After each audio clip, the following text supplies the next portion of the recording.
प्रभु जीशु ख्रीष्टଙ୍କ ଅତି ପବିତ୍ର ଓ ବହୁମୂଲ୍ୟ ନାମରେ ଆପଣ ସମସ୍ତଙ୍କୁ ଆଉ ଗୋଟିଏ ନୂତନ ପ୍ରସଙ୍ଗରେ ପୁନର୍ବାର ମୁଁ ସ୍ୱାଗତ କରେ। ସ୍ୱର୍ଗର ପରମେଶ୍ୱର ତାହାଙ୍କର ଜୀବନ୍ତ ବାକ୍ୟକୁ ନେଇ ଆପଣମାନଙ୍କ ନିକଟରେ ଆସିବା ପାଇଁ ୟୁଟ୍ୟୁବ୍ ମାଧ୍ୟମରେ ଆପଣମାନଙ୍କ ସହିତ କଥାବାର୍ତ୍ତା ହେବା ପାଇଁ ପୁନର୍ବାର ଏହି ସୁନ୍ଦର ସୁଯୋଗ ପରମେଶ୍ୱର ମୋତେ ଦେଇଥିବାରୁ ମୁଁ ପ୍ରଭୁଙ୍କୁ ହୃଦୟ ସହିତ ଧନ୍ୟବାଦ ଦେଉଛି। ପ୍ରିୟ ପ୍ରଭୁଙ୍କ ଲୋକମାନେ ଆସନ୍ତୁ ଆଜି ମଧ୍ୟ ପରମେଶ୍ୱରଙ୍କ ବାକ୍ୟରୁ ଆମେ ଆଉ ଗୋଟିଏ ପ୍ରସଙ୍ଗରେ ଅଳ୍ପ ସମୟ କଥାବାର୍ତ୍ତା ହେବା। ଆପଣମାନଙ୍କ ନିକଟରେ ପ୍ରଭୁଙ୍କ ବାକ୍ୟରୁ ଗୋଟେ ପଦ ପଢ଼ି ମୁଁ ଆଜିର ପ୍ରସଙ୍ଗରେ ଆପଣମାନଙ୍କୁ ଆଗକୁ ନେବା ପାଇଁ ଚାହେଁ। ଆପଣମାନେ ମୋ ସହିତ ପ୍ରଥମ ଥେସଲୋନିକୀୟ 5 ଅଧ୍ୟାୟକୁ ଆସିବେ। ପ୍ରଥମ ଥେସଲୋନିକୀୟ 5 ଅଧ୍ୟାୟ 17 ପଦ। ଏହା ଖ୍ରୀଷ୍ଟିଆନ ଭାଇ ଭଉଣୀମାନଙ୍କ ସୁପରିଚିତ ବାକ୍ୟ ଅଟେ। ଏହି ସ୍ଥାନରେ ଏ ପ୍ରକାର ଲେଖାଯାଏ, ନିରନ୍ତର ପ୍ରାର୍ଥନା କର। ପ୍ରିୟ ଭାଇ ଭଉଣୀମାନେ, ବାଇବେଲ ଆମମାନଙ୍କୁ କହେ ନିରନ୍ତର ପ୍ରାର୍ଥନା କର। ଖ୍ରୀଷ୍ଟିଆନ ଜୀବନ ଗୋଟେ ପ୍ରାର୍ଥନାର ଜୀବନ, ଆଉ ପ୍ରାର୍ଥନା ଖ୍ରୀଷ୍ଟିଆନ ଜୀବନର ମୂଳଦୁଆ ଅଟେ।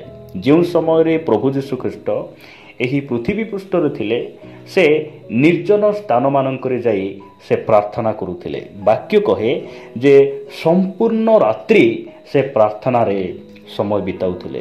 ପ୍ରିୟ ପ୍ରଭୁଙ୍କ ଲୋକମାନେ, ଯଦି ପ୍ରଭୁ ଯୀଶୁ ଖ୍ରୀଷ୍ଟଙ୍କୁ ପ୍ରାର୍ଥନାର ଆବଶ୍ୟକ ପଡ଼ିଲା, ତାହେଲେ ଆଜିର ଖ୍ରୀଷ୍ଟିଆନ ଭାଇ ଭଉଣୀମାନଙ୍କୁ ଆପଣମାନଙ୍କୁ ମୋତେ କେତେ ପ୍ରାର୍ଥନାର ଆବଶ୍ୟକ ରହିଛି।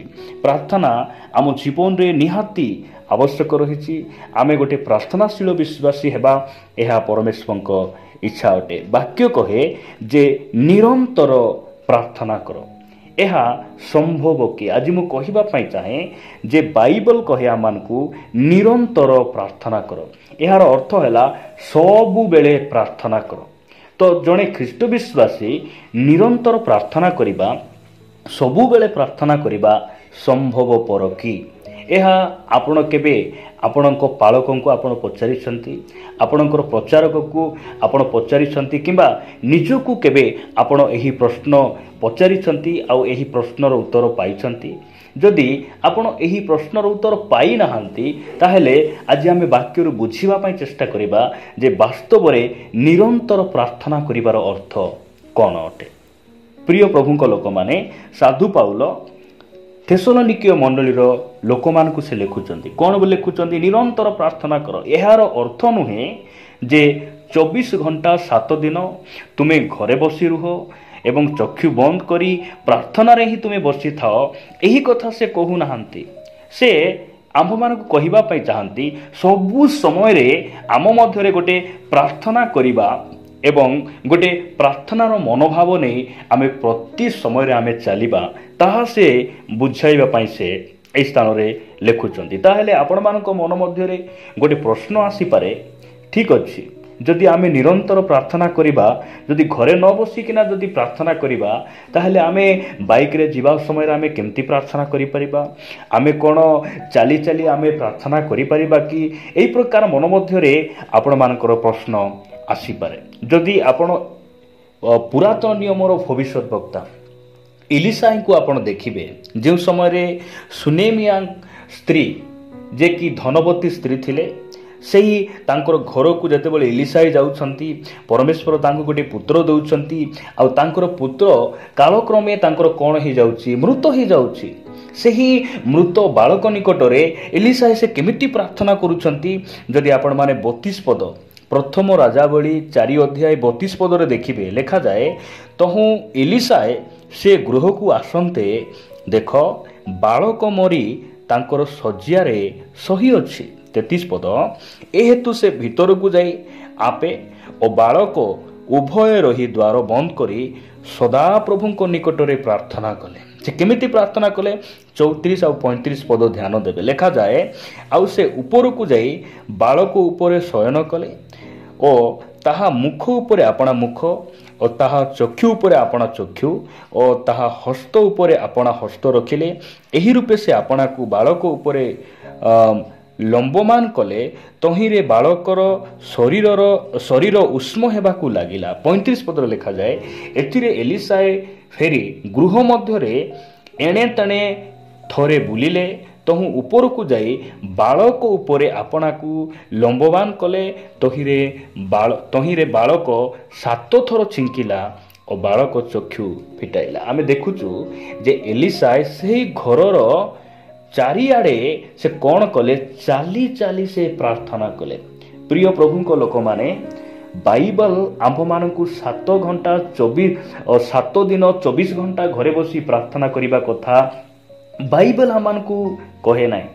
ଆମେ କିଚେନରେ ଥିଲେ ମଧ୍ୟ, ଆମେ କାର୍ଯ୍ୟକ୍ଷେତ୍ରରେ ଥିଲେ ମଧ୍ୟ ହେଇପାରେ, ଆମେ ଡେଲି ଲେବରଠୁ ଆମେ କାର୍ଯ୍ୟକ୍ଷେତ୍ରରେ ଅଛୁ, ସେଠି ଥିଲେ ମଧ୍ୟ, ଆମେ ସ୍କୁଲରେ ଥିଲେ ମଧ୍ୟ, କଲେଜରେ ଥିଲେ ମଧ୍ୟ, ଆମେ ଯେକୌଣସି ସ୍ଥାନରେ ଥିଲେ ମଧ୍ୟ, ଆମେ ଆଖି ଖୋଲି ମଧ୍ୟ କାର୍ଯ୍ୟ କରି ମଧ୍ୟ ଆମେ ଯେ ପ୍ରାର୍ଥନାରେ ଲାଗି ରହିବା ଆଉ ସବୁ ସମୟରେ ପବିତ୍ର ଆତ୍ମାଙ୍କର ଉପସ୍ଥିତି ପାଇ ଆମେ ଆତ୍ମାରେ ପୂର୍ଣ୍ଣ ଜୀବନଯାପନ କରିବା, ଏହା ପରମେଶ୍ୱର ଆମମାନଙ୍କୁ ତାଙ୍କ ବାକ୍ୟ ଦ୍ୱାରା କହୁଛନ୍ତି। ପ୍ରଭୁଙ୍କ ନାମର ଗୌରବ ହଉ। ଏଲିସାଏ ସେ କ'ଣ କଲେ? ଚାଲି ଚାଲି ସେହି ପୁତ୍ର ପାଇଁ ସେ ପ୍ରାର୍ଥନା କଲେ। ଆପଣ ମଧ୍ୟ ଚାଲି ଚାଲି ଆପଣ ପ୍ରାର୍ଥନା କରିପାରିବେ। ପ୍ରଭୁଙ୍କ ନାମର ଗୌରବ ହଉ। ଖ୍ରୀଷ୍ଟିଆନ ଲୋକମାନଙ୍କର ପ୍ରାର୍ଥନା ଯେ ପବ୍ଲିକ ଲୋକମାନଙ୍କ ଆଗରେ ଆମର ପ୍ରାର୍ଥନା କମ୍ ହେବାର ଆବଶ୍ୟକ ରହିଛି, ଯେଉଁଠିକି ସମାଜ ଆଗରେ ଆମର ପ୍ରାର୍ଥନା କମ୍ ହେବାର ଆବଶ୍ୟକ ରହିଛି ଏବଂ କୋଠରୀରେ, ଗୁପ୍ତ କୋଠରୀରେ ଆମମାନଙ୍କର ବ୍ୟକ୍ତିଗତ ପ୍ରାର୍ଥନା ଅଧିକ ହେବା ଆବଶ୍ୟକ ରହିଛି।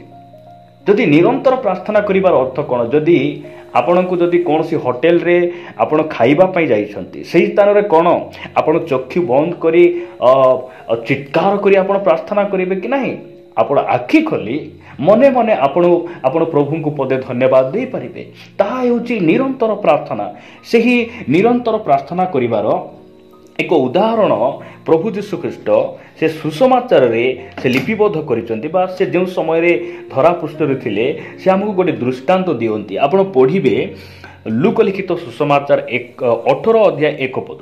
ଲୁକଲିଖିତ ସୁସମାଚାର 18 ଅଧ୍ୟାୟ 1 ପଦରେ ପ୍ରଭୁ ଯୀଶୁଖ୍ରୀଷ୍ଟ କୁହନ୍ତି, କ୍ଳାନ୍ତ ନ ହୋଇ ସର୍ବଦା ପ୍ରାର୍ଥନା କରିବା ଯେ କର୍ତ୍ତବ୍ୟ, ଏ ବିଷୟରେ ସେ ସେମାନଙ୍କୁ ଦୃଷ୍ଟାନ୍ତ ଦେଇ କହିଲେ।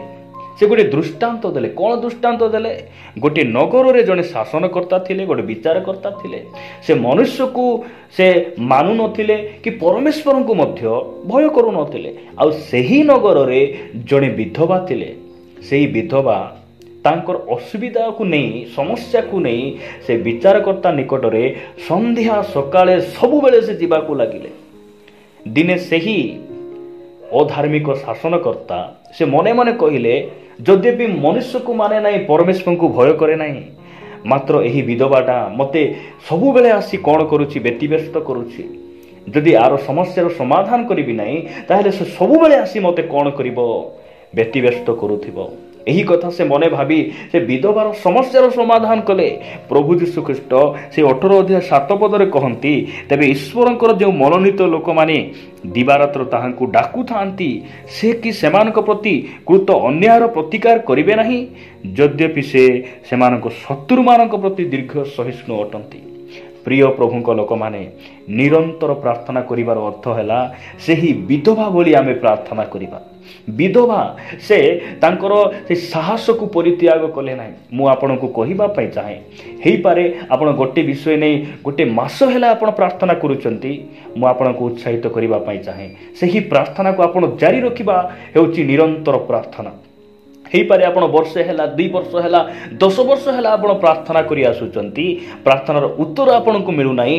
ତାହେଲେ ଆପଣଙ୍କୁ କ'ଣ କରିବାକୁ ପଡ଼ିବ? ସେହି ପ୍ରାର୍ଥନାକୁ ଆହୁରି ଆପଣଙ୍କୁ କଣ୍ଟିନ୍ୟୁ କରିବାକୁ ପଡ଼ିବ। ତାହା ହେଉଛି ନିରନ୍ତର ପ୍ରାର୍ଥନା। ପ୍ରଭୁ ଆମମାନଙ୍କୁ ଅନୁଗ୍ରହ କରନ୍ତୁ।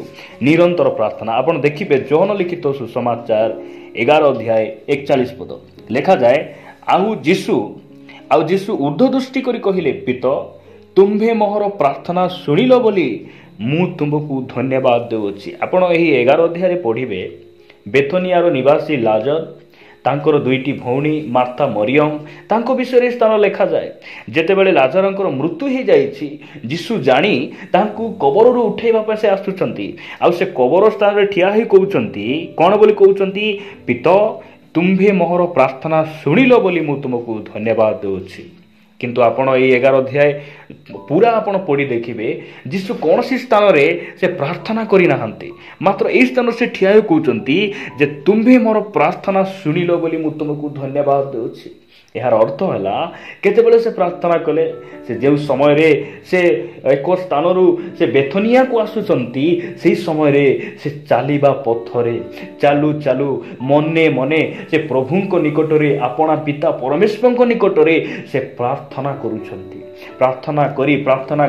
ପ୍ରାର୍ଥନା ସହିତ ସେ କବର ସ୍ଥାନକୁ ଯାଉଛନ୍ତି, ଆଉ ଲାଜରଙ୍କୁ ସେ କବରରୁ ସେ କ'ଣ କରୁଛନ୍ତି, ବାହାର କରୁଛନ୍ତି।